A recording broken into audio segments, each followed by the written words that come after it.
ইসরায়েলের যেসব মিত্র রয়েছে এবং একই সাথে যুক্তরাষ্ট্রের যেসব মিত্র রয়েছে মধ্যপ্রাচ্যের দেশগুলোকে যদি বলে থাকি, যারা ইরানকে সমর্থন দিচ্ছে না বা ইরানকে সহযোগিতা করছে না, বিশেষ করে সৌদি আরব, কাতার, কুয়েত, ওমান, সংযুক্ত আরব আমিরাত, বাহরাইন, যারা সরাসরি সহযোগিতা করছে না ইরানকে, এই সব দেশগুলোকে সমর্থন জানিয়ে কিন্তু ফ্রান্স তাদের যে বিমানবাহী রণতরী, যে যুদ্ধজাহাজ, সেটি মোতায়েন করেছে মধ্যপ্রাচ্যে। একই সাথে এবার যুক্ত হয়েছে অস্ট্রেলিয়া, অর্থাৎ অস্ট্রেলিয়া তাদের সামরিক সরঞ্জাম যেগুলো আছে সেগুলো পাঠানোর ঘোষণা দিয়েছে, অর্থাৎ মধ্যপ্রাচ্যে তারা সামরিক সরঞ্জাম পাঠাবে অস্ট্রেলিয়া।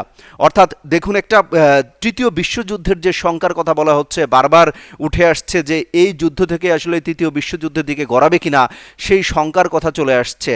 এখনও অতদূর পর্যন্ত না গড়ালেও আন্তর্জাতিক পরিমণ্ডলে, বিশেষ করে যুক্তরাষ্ট্রের সমর্থিত যেসব দেশগুলো রয়েছে বা ইসরায়েলের সমর্থিত যেসব দেশগুলো রয়েছে, তাদের একটা কিন্তু তাদের এক ধরনের আচরণ দেখেই কিন্তু অনেকটা অনুমেয় হচ্ছে যে পরিস্থিতি আসলে কোন দিকে যাচ্ছে। ফ্রান্স কেন এই মুহূর্তে হঠাৎ করে তাদের যুদ্ধ জাহাজ নামিয়ে দিবে মধ্যপ্রাচ্যে?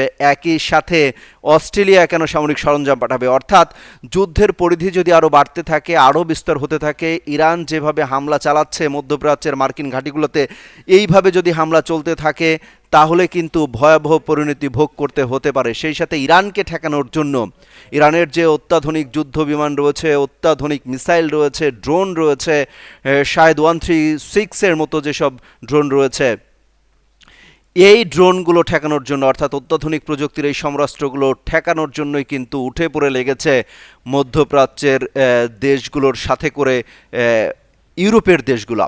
অর্থাৎ যদি বলি কেন এই ইন্টারেস্টটা কোথায় তাদের, মূলত মধ্যপ্রাচ্যের যত তেল রয়েছে তারা খুবই সেটি একটা সমন্বয়ের মধ্য দিয়ে বা তাদের সাথে সম্পর্ক করার মধ্য দিয়ে কিন্তু ইউরোপের বিভিন্ন দেশ সেই তেল কিন্তু, এবং সেটি যে যাওয়ার যে পথ, যে ক্যানেল রয়েছে, সেই সেই সুইস খাল দিয়ে কিন্তু হরমুজ প্রণালী, দর্শক দুঃখিত, হরমুজ প্রণালী, সেই হরমুজ প্রণালী কিন্তু এখন ইরানের দখলে। সেই ইরান কিন্তু বন্ধ করে দিয়েছে গোটা হরমুজ প্রণালী, অর্থাৎ শত শত তেলবাহী ট্যাঙ্কার জাহাজ কিন্তু নোঙর করা রয়েছে, সেগুলো ইউরোপের দিকে বা এশিয়া অন্যান্য দেশগুলোর দিকে কিন্তু কোনোভাবেই যাওয়ার সুযোগ পাচ্ছে না।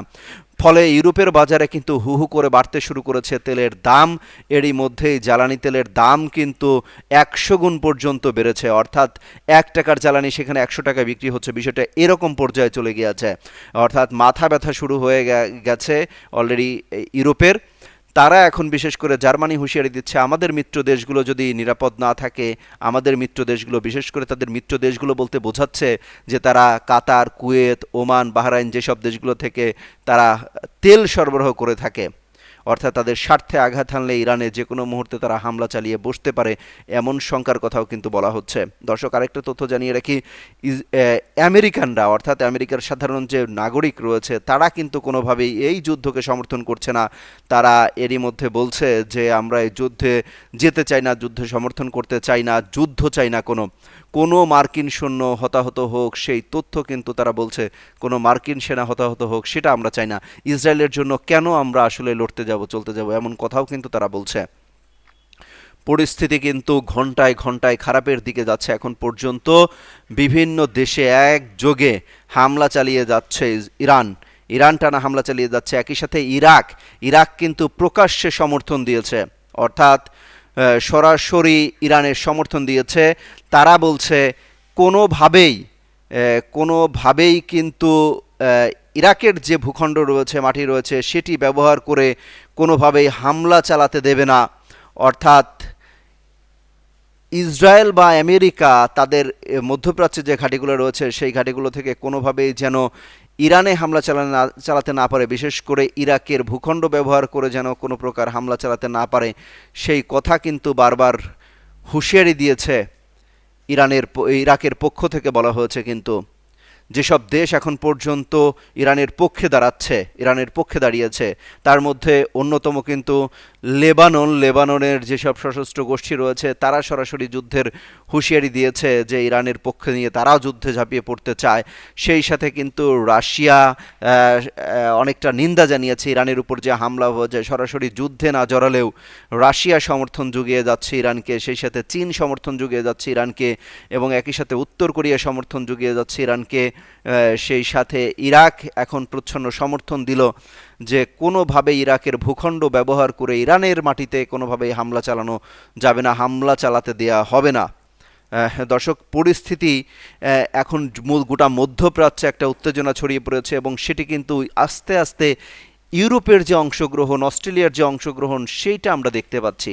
অর্থাৎ অস্ট্রেলিয়া নতুন করে এখানে যুদ্ধে সামরিক সরঞ্জাম মোতায়েনের কথা বলছে।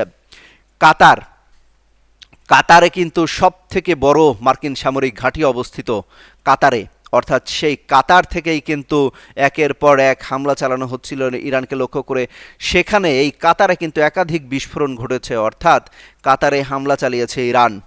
ইরান বলছে কোনো ভূখণ্ড ব্যবহার করে কারো কাছ থেকে এই কোনো ধরনের হামলা সহ্য করা হবে না, গুড়িয়ে দেওয়া হবে। বিশেষ করে ইরান বলছে যে তারা নরকের দরজা খুলে দিয়েছে যুক্তরাষ্ট্র এবং ইসরায়েলের জন্য, অর্থাৎ তাদেরকে আসতে হলে নরকের দরজায় পড়তে হবে, নরকে পড়তে হবে, এমন পরিস্থিতি জড়েছে। দর্শক, আমরা জানাচ্ছিলাম যে সবশেষ কি কি পরিস্থিতি রয়েছে এখন পর্যন্ত।